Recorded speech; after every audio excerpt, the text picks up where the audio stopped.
नमस्कार। आज मैं आपके सामने वराह पुराण में जो मूल कथा है उसको आपके समक्ष सरल रूप में प्रस्तुत करने का प्रयास कर रहा हूँ। यह कथा इस प्रकार से है। एक समय की बात है, श्री विश्वकर्मा जी ने श्री विष्णु भगवान तथा माता महालक्ष्मी के निवास के लिए वैकुंठ लोक की रचना करी। तब इस लोक को अत्यंत गुप्त तथा अप्राप्य बनाने के लिए उन्होंने इसे क्षीर सागर के मध्य में स्थित कर दिया। वैकुंठ लोक के द्वार की रक्षा के लिए श्री हरि ने अपने दो अनन्य भक्तों जय तथा विजय को अपना द्वारपाल नियुक्त किया।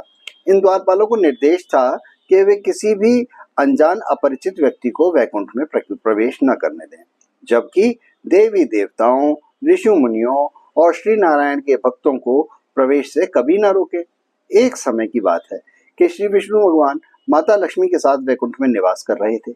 तब वहां पर देवताओं के पूर्वज चारों सनकादि ऋषि जो हैं सनक, सनंदन, सनातन और सनत कुमार, उनके दर्शनों के लिए वैकुंठ लोक को आए।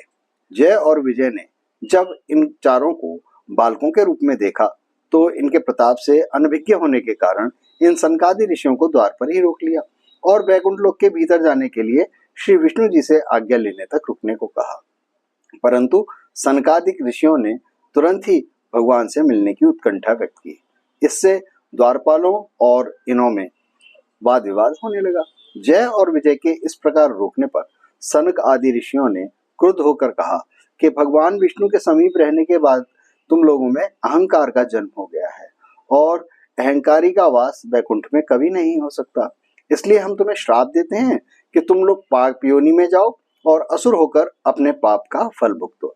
इस प्रकार उनके श्राप देने पर जय और विजय भयभीत होकर सनकादिक के चरणों पर गिर पड़े और उनसे क्षमा मांगने लगे। इस कोलाहल को जानकर भगवान विष्णु स्वयं लक्ष्मी जी एवं अपने समस्त पार्षदों के साथ उनके स्वागत के लिए द्वार पर पधारे। भगवान विष्णु ने सनकादिकों से कहा, हे मुनीश्वरों, ये जय और विजय नाम के मेरे पार्षद हैं। इन दोनों ने अहंकार बुद्धि को धारण करके आपका अपमान करने का अपराध किया है। मैं इन पार्षदों की ओर से क्षमा याचना करता हूँ, क्योंकि सेवकों का अपराध होने पर भी संसार स्वामी को ही अपराधी मानता है। अतः मैं आप लोगों की प्रसन्नता की भिक्षा चाहता हूँ। भगवान के इस प्रकार के प्रेममयी और मधुर वचनों को सुनकर सनकादिक ऋषियों का क्रोध तत्काल शांत हो गया। वे अति आनंदित हुए और बोले, हम इन द्वारपालों को क्षमा करके अपने श्राप से मुक्त कर सकते हैं। परंतु इस पर श्री विष्णु ने कहा, हे मुनिगणों, मैं सर्वशक्तिमान होने पर भी ब्राह्मणों के वचनों को असत्य नहीं करना चाहता, क्योंकि इससे धर्म का उल्लंघन होता है। आपने जो श्राप दिया है वह भी मेरी ही प्रेरणा से हुआ है। ये अवश्य ही इस दंड के भागी हैं। अतः ये 3 जन्म असुर योनि को प्राप्त होंगे और अंत में मेरे द्वारा ही इनका संहार होगा।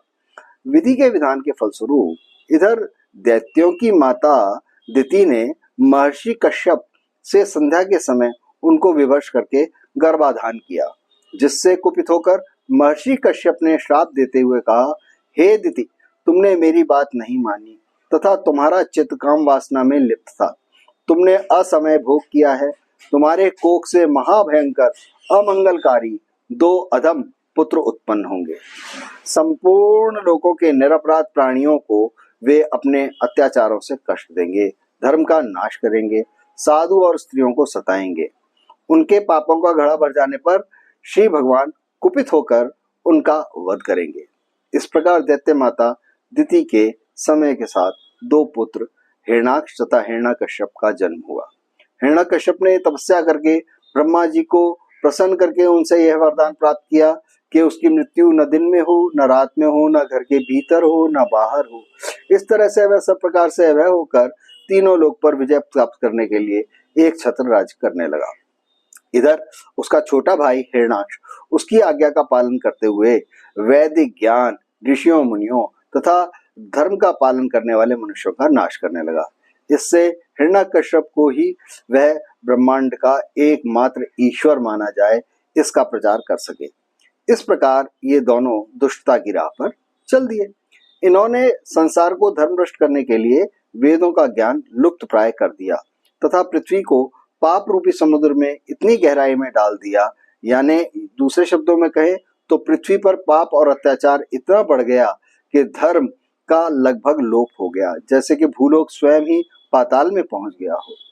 जब दोनों ने त्रिलोक को जीत लिया तब वे अपने आप को सर्वशक्तिशाली सिद्ध करने के लिए श्री विष्णु भगवान से युद्ध करने को विष्णु लोक वैकुंठ लोक पहुंच गए।